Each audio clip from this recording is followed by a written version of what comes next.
Saludos afectuosos para toda la audiencia y para el Ministerio Verdad Adventista. Agradecemos a Dios que estudiemos la lección 2, la lección de la historia de Moisés, y nuestros versículos de memoria son 1 Corintios capítulo 10, versos 3 y 4. Y todos comieron del mismo alimento espiritual y todos bebieron la misma bebida espiritual, porque bebían de la roca espiritual que los seguía, y la roca era Cristo. Básicamente en el libro de Deuteronomio, justo antes de la entrada a Canaán, Moisés hace una lección de historia al pueblo. Le pide que recuerden lo que el Señor ha hecho por ellos en el pasado. De igual manera, Pablo, en su resumen de la historia de Israel en 1 Corintios 10, pero en el versículo 11 dice: y estas cosas les acontecieron como ejemplo y están escritas para amonestarnos a nosotros, a quienes han alcanzado los fines de los siglos. Quiere decir que si unimos las declaraciones del pasado en el Antiguo Testamento y en el Nuevo, y las sumamos a una declaración del Espíritu de Profecía en Notas Biográficas 193, seríamos grandemente bendecidos. No tenemos nada que temer del futuro a menos que olvidemos la manera en que el Señor nos ha conducido y que lo que nos ha enseñado en nuestra historia pasada. El estudio de la reseña histórica de Moisés abarca 3 eventos principales: el pacto de Dios con su pueblo en Horeb, la rebelión del pueblo en el oasis de Cades Barnea y la conquista de Galaad. Necesitamos estudiar estos puntos, pero también no olvidar discernir cuáles son los aspectos de la verdad presente que nos revelan en el estudio de Deuteronomio. Comencemos con el primero. Dios hace un pacto en Horeb. Horeb y Sinaí son equivalentes, se refieren al mismo lugar donde Dios llama a Moisés para asignarle la misión y luego hace pacto promulgando el decálogo con el pueblo de Israel. Éxodo capítulo 3 y capítulo 20.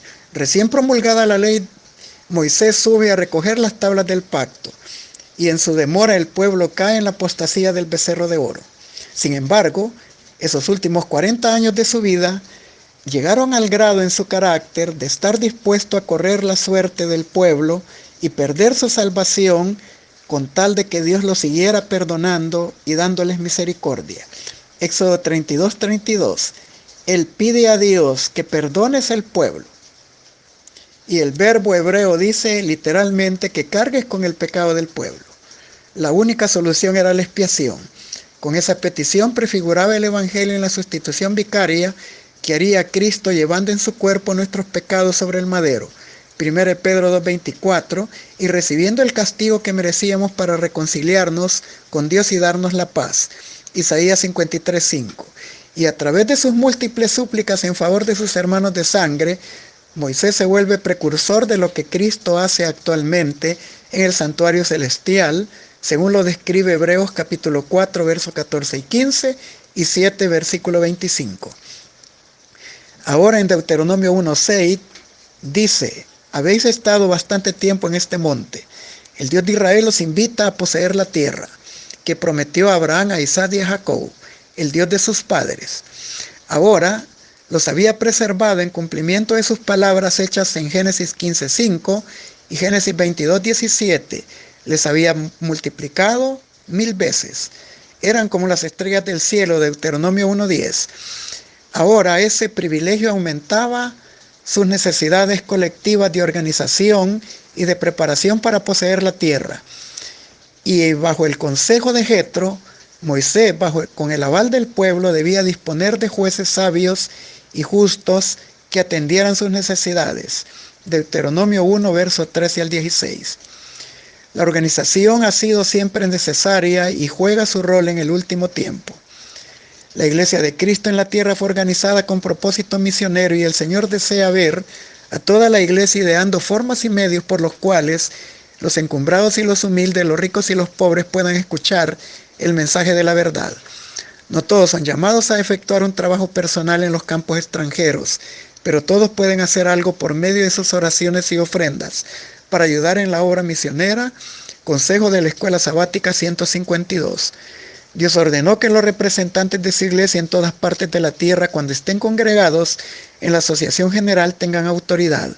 Dios propuso en su iglesia que el criterio y voz de la asociación general convocada para hacer planes en favor de la prosperidad y el progreso de la obra. Obreros Evangélicos, página 505. Continuemos con la rebelión del pueblo en el oasis de Cades Barnea. Cualquiera diría de que algunos estaban satisfechos en ese lugar y no querían aceptar los desafíos de poseer la tierra prometida.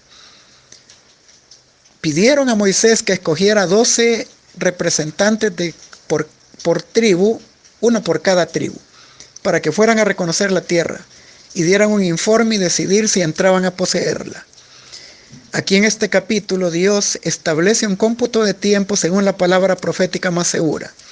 Ya lo había hecho en el pasado. Ya había dado 120 años previos al diluvio como paciencia. Génesis 6, verso 3, y se cumplieron exactamente. También dijo que las cataratas del cielo y de los abismos iban a abrir 40 días y 40 noches. Génesis 7, 4. Y también habló de 400 años de servidumbre en Egipto de los descendientes de Abraham, que serían liberados en la cuarta generación. Génesis 15, del 13 al 16. Ahora les establece el cómputo, basados en Números 14:34, conforme al número de los días de los 40 que fueron los espías a reconocer la tierra. Ellos llevarían su iniquidad 40 años y recibirían su castigo.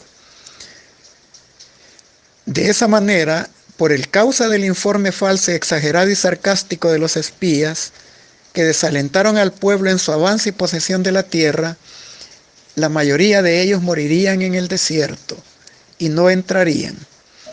Durante casi 40 años los hijos de Israel se pierden de vista en la oscuridad del desierto. Los años que anduvimos, dijo Moisés, desde Cades Barnea hasta que pasamos el arroyo de Sered fueron 38.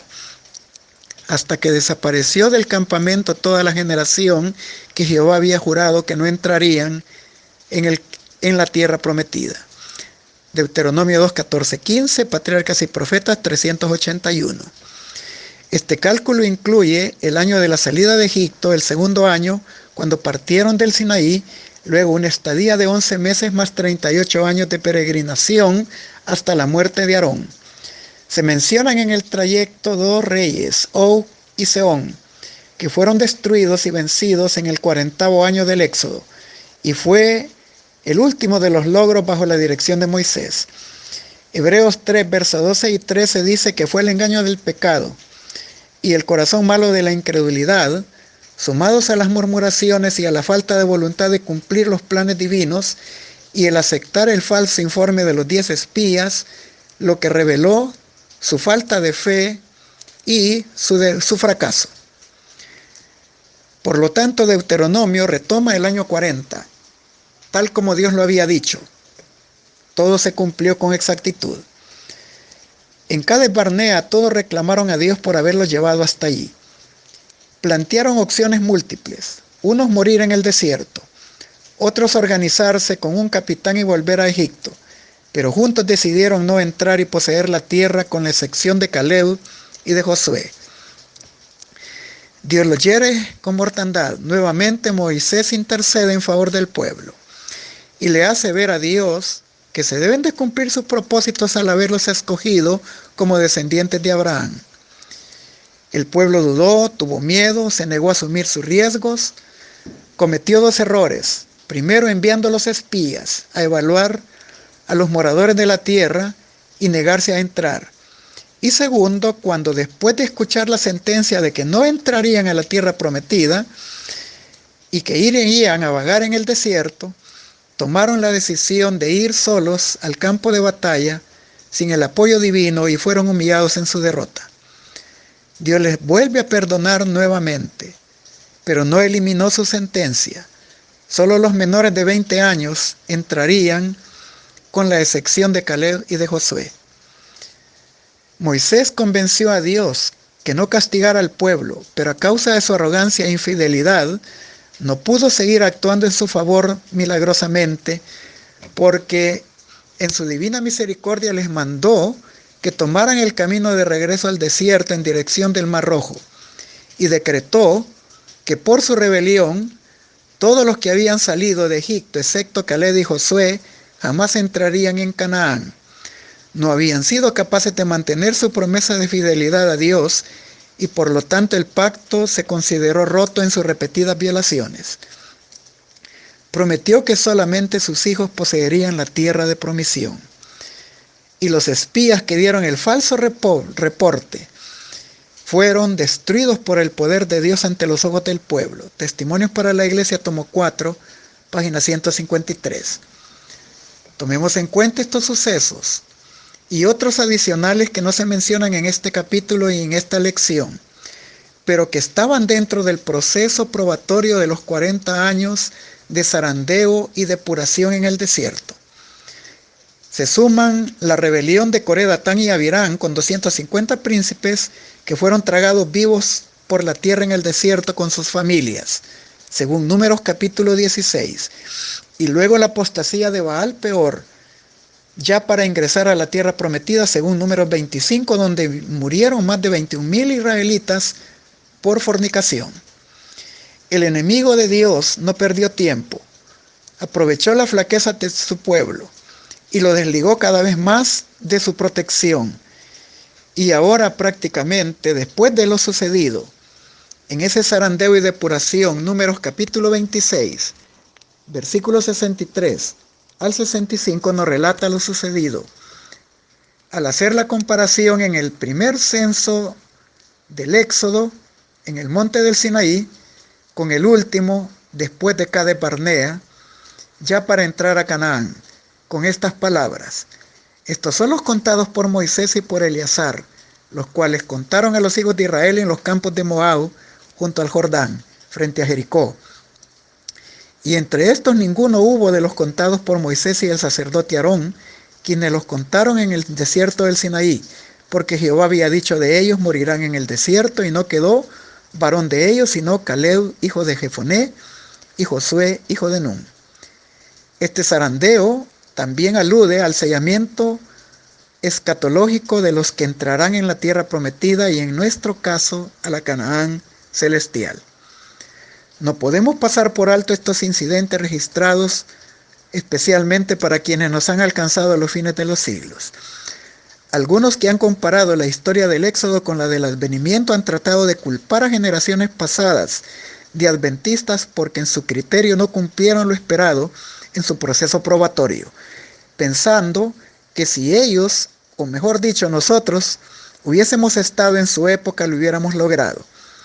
Pero al hacer este análisis, lamentablemente estamos pasando por alto que ahora estamos en nuestro propio Cades Barnea, porque también estamos en los umbrales del mundo eterno, y depende de nosotros la respuesta que damos al Señor en condiciones nunca vistas en el pasado y que irán de mal en peor en la medida que se aproxima el fin del tiempo de la gracia.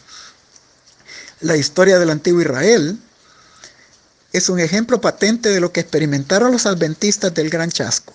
Su fe fue probada como la fue la de los hebreos en el Mar Rojo. Si hubiesen seguido confiando en la mano que los había guiado y hubieran estado con ellos hasta entonces, habrían visto la salvación de Dios.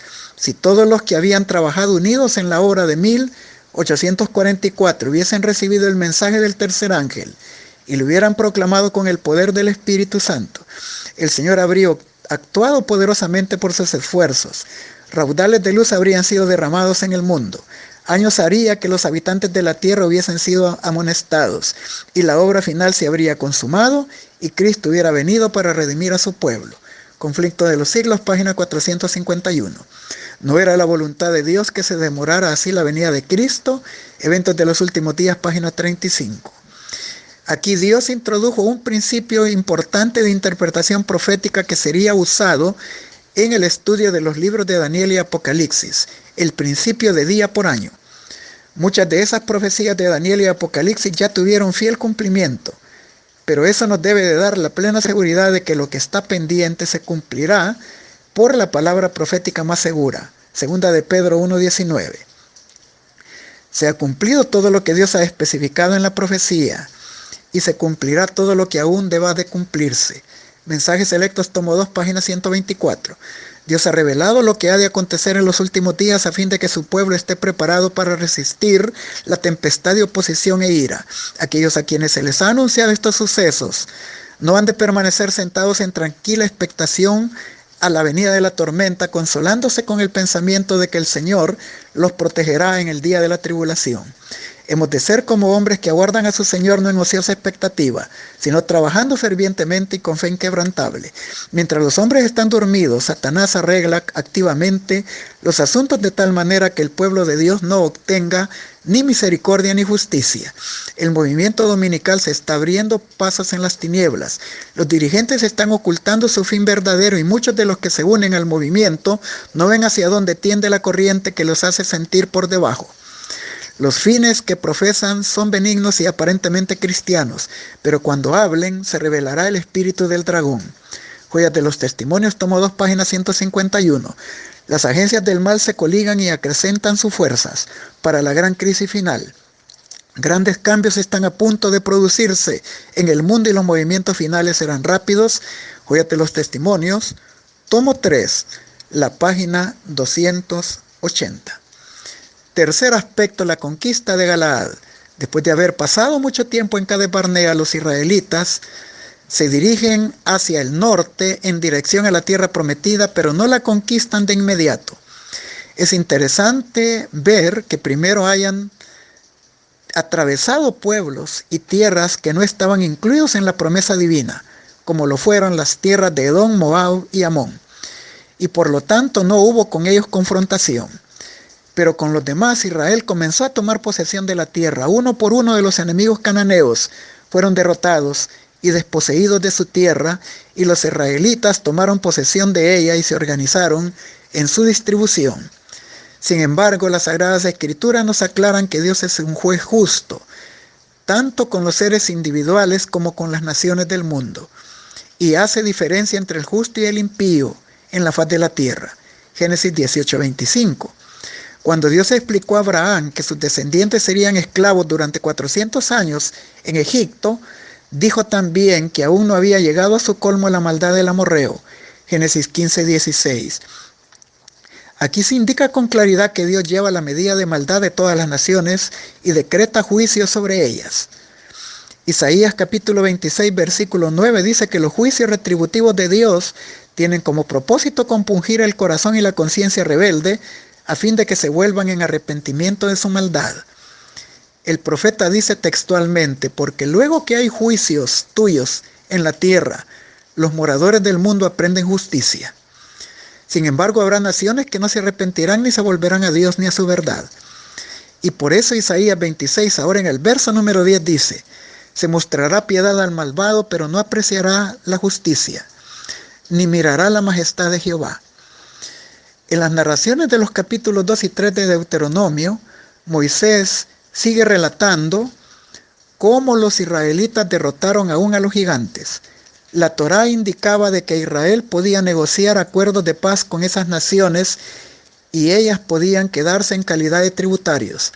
Pero si ellas entraban en contienda y en guerra con Israel, o Dios los había dado en herencia a su pueblo, ellos serían totalmente destruidos. Deuteronomio capítulo 20 del verso 10 al 18. Escuchemos las descripciones de Deuteronomio 2, versos 33 y 34. Mas Jehová nuestro Dios los entregó delante de nosotros y los derrotamos a ellos, a sus hijos y a todo el pueblo. Tomamos sus ciudades y destruimos hombres, mujeres y niños y no dejamos ninguno. Lo mismo dice en Deuteronomio 20 del 16 al 18. Pero de las ciudades de los pueblos que Jehová tu Dios te da por heredad, ninguna persona dejarás con vida, sino que los destruirás por completo: al Eteo, al Amorreo, al Cananeo, al Fereceo, al Heveo y al Jebuseo, como Jehová tu Dios te ha mandado, para que no os enseñen a hacer según sus abominaciones que ellos han hecho para sus dioses, y pequéis contra Jehová vuestro Dios. Muchas de estas naciones eran sumamente brutales y crueles. Justificadamente Dios las pudiera haber destruido antes. Sin embargo, esperó pacientemente que cambiaran de sus caminos, y esto denota en el carácter misericordioso de Dios, aún en lo que respecta a la dura realidad de que ordenar la matanza de todos, incluyendo a los niños. Cuando leemos declaraciones como la de Génesis capítulo 6, versículos 3 y 5, donde dice que Dios delimitó 120 años de oportunidad al mundo antediluviano porque vio que la maldad de los hombres era mucha en la tierra y que todo el designio del pensamiento del corazón de ellos era de continuo al mal. Pasamos por alto que esta declaración incluía también la condición de los niños. Y aunque no podemos precisar cuántos niños murieron en el diluvio, sin duda fueron menores los que murieron cuando Israel tomó la tierra de Canaán. Deuteronomio 18 del 9 al 13 nos explica algunas prácticas abominables de estas naciones. Cuando entres en la tierra que Jehová tu Dios te da, no aprenderás a hacer según las abominaciones de esas naciones. No sea hallado en ti quien haga pasar a su hijo o su hija por el fuego, quien practique adivinación, ni agorero, ni sortílego, ni hechicero, ni encantador, ni adivino, ni mago, ni quien consulte a los muertos. Porque es abominación para con Jehová cualquiera que haga estas cosas. Y por estas cosas Jehová vuestro Dios echa estas naciones de delante de ti. Perfecto serás delante de Jehová vuestro Dios. Dios le dijo a los israelitas que las iniquidades de los amorreos no habían llegado todavía al colmo, y su expulsión y exterminio no podían justificarse hasta que hubieran llenado la copa de su iniquidad. La idolatría y el pecado caracterizaron su conducta, pero la medida de su culpa era tal que para que pudieran ser entregados a la destrucción, ese amor y compasión de Dios iba a hacer que brillara luz sobre ellos en forma de raudales nítidos, dándoles oportunidad de contemplar su maravilloso poder y que pudieran no tener excusa de su conducta maligna. Así trata Dios a las naciones y por ciertos periodos de tiempo los prueba y manifiesta su magnanimidad para con las naciones, las ciudades y los individuos. Pero cuando es evidente que no recurrirán a Él para hallar vida, cae en castigo sobre ellos. Llegó el tiempo cuando se descargó el castigo de los amorreos, y vendrá también el tiempo cuando todos los transgresores de la ley de Dios de ninguna manera serán justificados, porque Dios no justifica al impío. Comentario de Elena de Huay en el Comentario Bíblico tomo 1, página 1107. Dios fue un sabio y compasivo legislador al juzgar a todos los casos rectamente y sin parcialidad. Mientras los israelitas estuvieron bajo el yugo de Egipto, estuvieron rodeados de idolatría. Erigían altares en honor a sus dioses y requerían que aún sus propios hijos pasaran por el fuego. Después de que habían erigido esos altares, obligaban a sus hijos a saltar por encima de los mismos pasando por el fuego. Si podían hacerlo sin quemarse, los sacerdotes del ídolo y la gente entendían que era evidencia de que su Dios los aceptaba, a ellos y sus ofrendas, y favorecían a esa persona que pasó por la ordalia del fuego sin quemarse. La llenaban de beneficios y siempre era muy estimada por el pueblo y nunca se permitía que fuese castigada por graves que fueran sus crímenes. En cambio, si una persona se saltaba a través del fuego, era infortunada, que se quemaba, su destino quedaba sellado, era sacrificado para apaciguar la ira de los dioses. De modo que dentro de sus altares el ídolo la recibiera. Aún algunos de los hijos de Israel se habían degradado hasta el punto de practicar estas abominaciones y Dios permitía que se quemaran sus hijos a quienes hacían pasar por el fuego. No llegaron a los extremos de las naciones paganas, pero Dios les privó de sus hijos haciendo que el fuego los consumiera durante el acto de pasar por él. Dones Espirituales, tomo 3, páginas 303 y 304. Basados en 2 de Timoteo 3:16, en la inspiración total de la Biblia, sabemos de que Dios es soberano, pero también es longánime, paciente, clemente y misericordioso. Pero hay un límite en su tolerancia y luego vendrán los juicios, tanto en el pasado como en el presente y en el futuro inmediato. Las palabras de Génesis 18:25 deben de darnos aliento. Dios no hará morir al justo con el malo, ni tampoco será tratado el justo como el impío, porque Dios es el juez de la tierra y hará siempre lo que es justo. Que estas palabras nos inspiren confianza, máxime cuando sabemos de que Dios ha dado un precio para salvar a la humanidad a través del sacrificio inmaculado de su Hijo Jesucristo. Y eso demuestra que Dios nos ama entrañablemente y que tiene de nosotros entrañable misericordia. Que el Señor les bendiga a todos y un feliz sábado. Es mi deseo y oración.